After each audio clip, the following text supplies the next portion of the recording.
Look at me.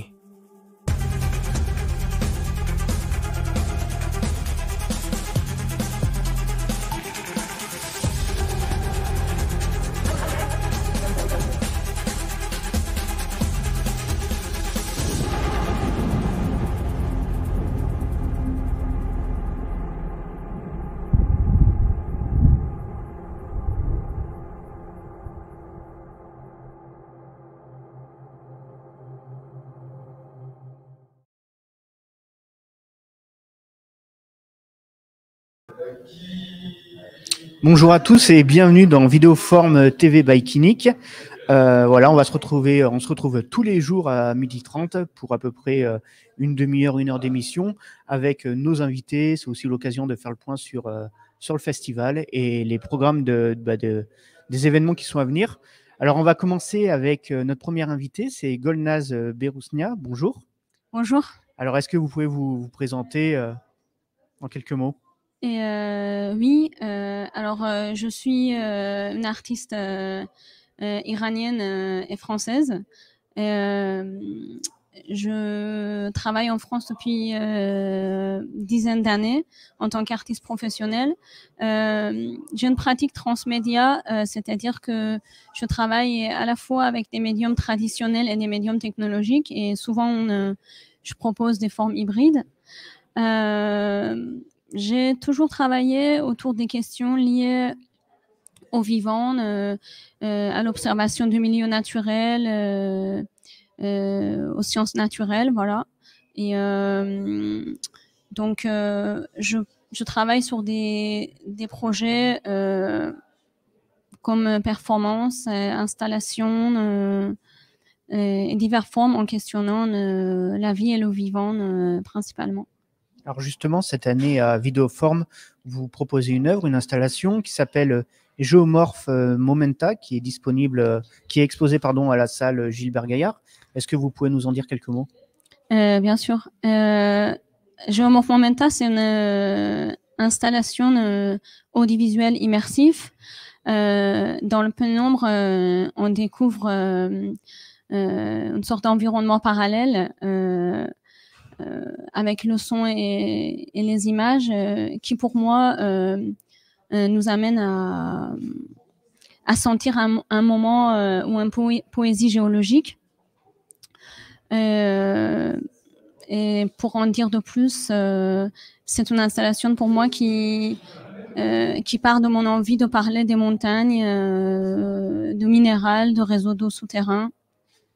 Alors justement, en parlant d'eau, faut savoir que cette installation, c'est une coproduction entre Vidéoform et la route des villes d'eau du Massif central, dans le cadre du projet Voyage artistique avec les accros du Pénoir. Est-ce que vous pouvez nous en dire un peu plus ? Comment s'est faite cette coproduction ? Comment vous avez travaillé ? Oui, et en fait, Vidéoform m'a proposé la possibilité de déposer un projet en lien avec l'eau si j'avais cette envie-là. Et moi, depuis un moment, j'avais vraiment envie de parler de justement toute la dimension de géosphère, donc y compris l'eau souterrain, les minéraux, tout ça. Et donc, j'ai candidaté pour ce projet de voyage artistique, de projet des Massifs central. Et donc, ça a été retenu. Donc, j'ai pu faire une résidence d'art dans le Cantal, à une ville qui m'a accueillie, Vic-sur-Serre. Et donc, j'ai fait une résidence sur place. Et puis, je me suis pas mal inspirée vraiment des volcans de la région et aussi des circuits d'eau, des réseaux d'eau. J'ai échangé avec des scientifiques locaux, plusieurs, et finalement, on échange avec un autre scientifique parisien, un géochimiste et aussi un artiste, donc géochimiste qui s'appelle Antoine Cogez, et aussi un artiste musicien canadien qui s'appelle Maxime Corbeil-Perron, que j'ai pu réaliser ma proposition. D'accord. Et du coup, lors de votre résidence, vous avez aussi eu l'occasion, on va dire, d'exposer, on va dire, un début d'œuvre. Elle n'était pas totalement terminée, mais vous l'avez quand même exposée. Oui, alors l'œuvre a été présentée pour une première fois dans une version pas complètement finie. Vous le découvrirez ici dans la version finale. Ça a été, je pense que le public a pu, dans les retours que j'ai eus, avoir un vrai vécu dans cet environnement-là, et par les retours que j'ai eus, donc il y avait un moment fort en fait à vivre. Oui, je pense que ça a donné quelque chose que pour moi, c'est quelque part, ça fonctionne. Voilà. C'est toujours important pour une artiste justement de pouvoir, on va dire, pré-exposer une œuvre justement pour avoir des premiers retours pour voir s'il y a besoin de l'améliorer ou pas. Oui. Après là, c'est juste qu'on complétait le dispositif, mais c'était quand même assez proche de version finale, oui. Mais j'étais content aussi de l'exposer dans un endroit où l'idée a émergé dans la région de Cantal, dans ces petites villes qui accueillaient justement les projets d'art numérique et tout ça. J'étais contente de pouvoir leur amener aussi une forme justement nouveaux médias et voir que c'est bien accueilli de leur part. Voilà. Du coup, Vidéoform revient Vidéoform est quand même lieu pendant la pandémie du Covid, mais là, on revient vraiment au format traditionnel avec le public et tout. Est-ce que c'est un grand soulagement? Oui, vraiment. Je pense que ce soit pour Vidéoform ou tout le milieu artistique, en fait, en France et aussi mondialement, c'est un grand soulagement. Bon, surtout là, je peux parler de la France parce qu'on est inégal par rapport à différentes régions du monde. Et surtout, Vidéoform, je suis très contente comme je travaille de manière assez intrinsèque avec le festival sur maintenant quelques années. Je suis très contente de voir que ces propositions artistiques et ces activités riches culturelles, ils peuvent se développer de manière épanouie et qu'on a moins de restrictions et les gens ils peuvent vraiment profiter de ça. Merci en tout cas, Golnaz. Pour rappel, votre installation Géomorphe Momenta est disponible à la salle Gaillard jusqu'au dimanche 3 avril. Merci. Merci à vous. En attendant, Agnès Guillaume, du coup, je vais rappeler le programme à venir pour la journée. Donc, de 14h à 16h20, il y a les actes numériques, la partie 3. À 16h25, il y aura la Scam Invite. Ensuite, à 18h30, rendez-vous au vernissage Vidéo Academy à la galerie Dolé. Et ensuite, à 20h30, nous aurons la performance audiovisuelle avec Franck Vigroux et Kurt Deislerd avec The Iceland, qui sera à salle Boris Vian. Samedi, à 9h30 jusqu'à 20h, il y aura la réalité virtuelle. À 10h45, on aura le premier programme de projection de la compétition à la salle Boris Vian. Et comme tous les jours à 12h30, on aura rendez-vous ensemble avec Vidéoform TV by Kinnick. Donc maintenant, on va recevoir Agnès Guillaume qui est en train de se préparer.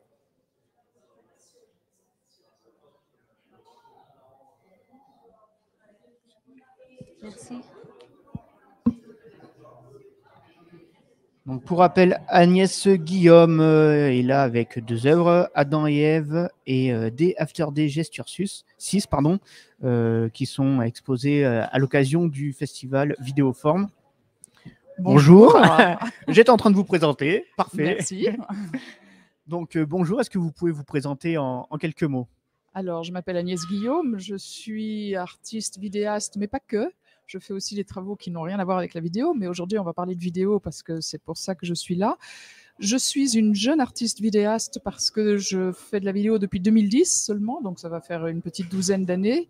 Avant ça, j'étais musicienne, j'ai aussi écrit, fait du théâtre, mais donc ma vraie formation, c'est musicienne, qui m'est très utile pour faire de la vidéo. Donc du coup, vous êtes ici là, pour l'édition 2022 du Festival Vidéoform, pas avec une, mais 2 œuvres. Oui. Donc déjà, on a Adam et Ève qui est exposé à la chapelle de l'ancien hôpital général. Oui. Est-ce que vous pouvez nous en dire un peu plus? Alors, Gabriel, ce que je dois dire, c'est que je suis déjà venue à Vidéoform en 2019 où j'étais artiste invitée en résidence. Et en fait, c'est très intéressant parce que Gabriel a choisi pour cette édition 2022 l'œuvre par laquelle il m'a connue, Adam et Ève, et une des œuvres que j'ai produites pendant ma résidence d'artiste en 2019. Donc, Adam et Ève est une vidéo qui est pour moi déjà dans mes premières vidéos parce que je l'ai tournée en 2012. C'est une vidéo sur 2 écrans verticaux, côte à côte, qui est, comme tout mon travail, assez méditatif et avec peu d'images. Ici, sur chacun des 2 écrans, on a 3 plans. Des plans séquences, donc il se passe quelque chose.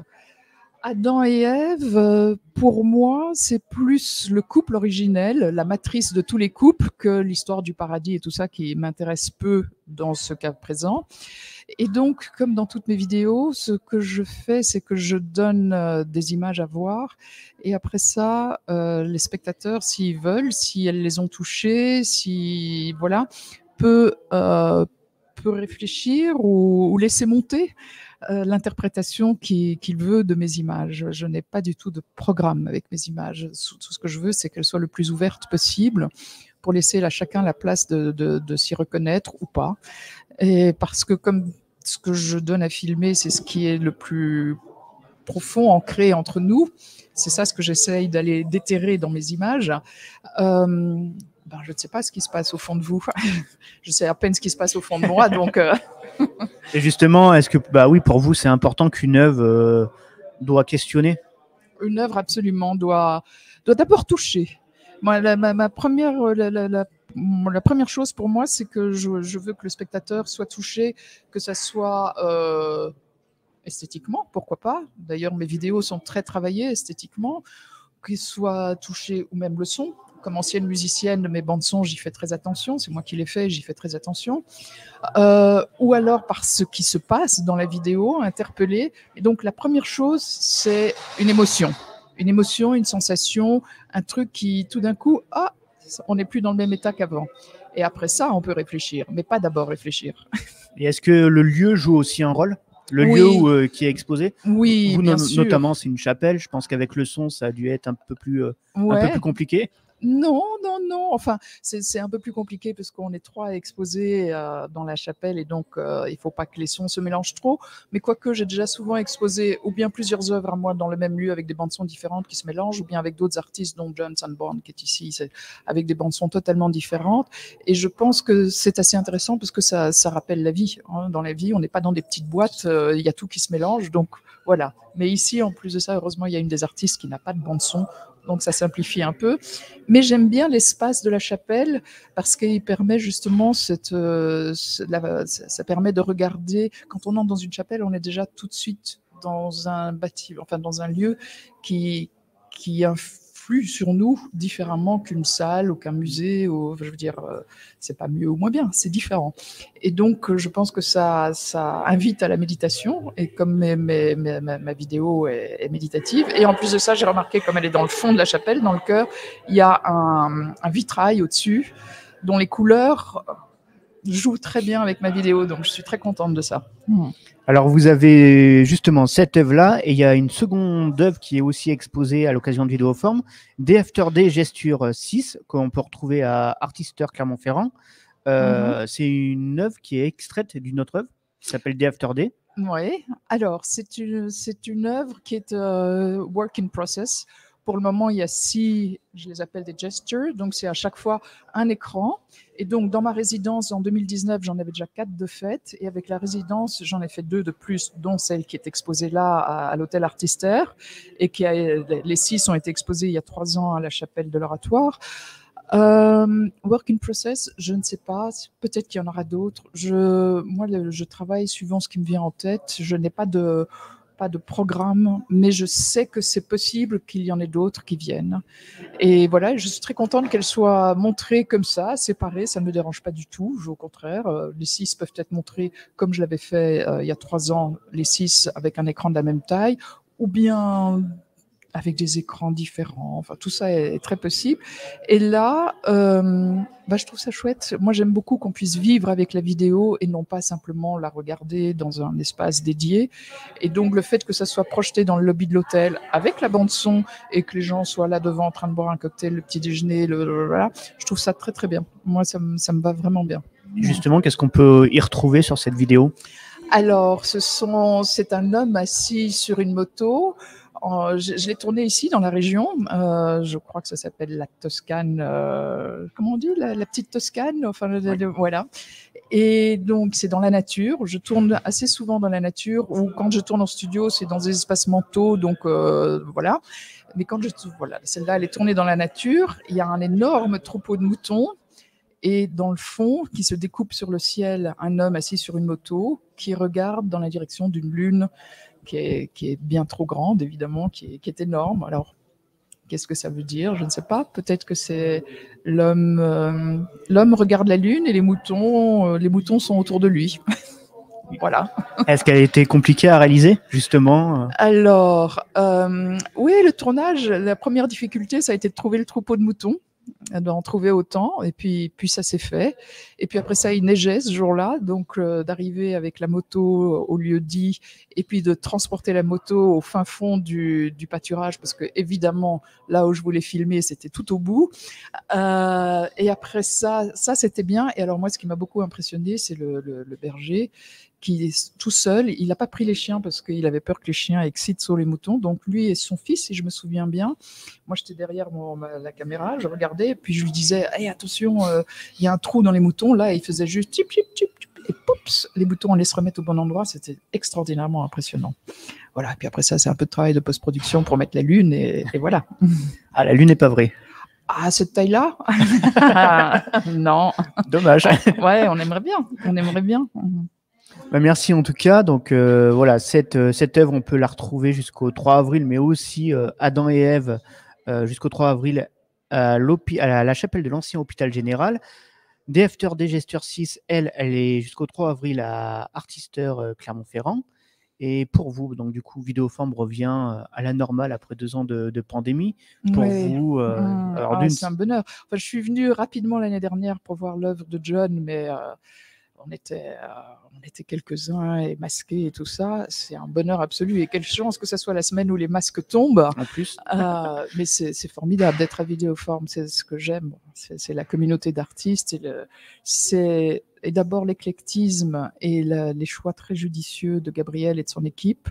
C'est formidable. Et puis après ça, la manière dont on est accueilli et dans cette ville à chaque fois que je reviens, je suis stupéfiée par l'accueil qu'on a ici. J'aime beaucoup, beaucoup être ici à Clermont-Ferrand et dans ce festival. Merci en tout cas. Merci à vous. Merci. Donc du coup, je vais vous donner le programme des jours à venir. Donc, faut savoir qu'à partir de 14h, vous allez retrouver les actes numériques, la partie 3. Ensuite, à 16h25, vous allez retrouver la SCAM Invite à l'espace municipal Georges Conchon. À 18h30 aura lieu le vernissage de la Vidéo Academy à la galerie Dolé du Crous. Puis ce soir, à 20h30 jusqu'à 22h, il y aura la performance audiovisuelle de Franck Vigroux et Kurt Dasseller qui s'intitule The Iceland, qui sera exposée à la salle Boris Vian. Samedi, à partir de 9h30, on retrouve la réalité virtuelle jusqu'à 20h. À 10h45 aura lieu la projection de la compétition et du premier programme. Puis nous, on se retrouve à 12h30 pour Vidéoforme TV by Kinnick avec, encore une fois, l'occasion de faire le point sur les différents événements du festival et d'avoir nos différents invités en interview. Merci et on se retrouve demain à 12h30.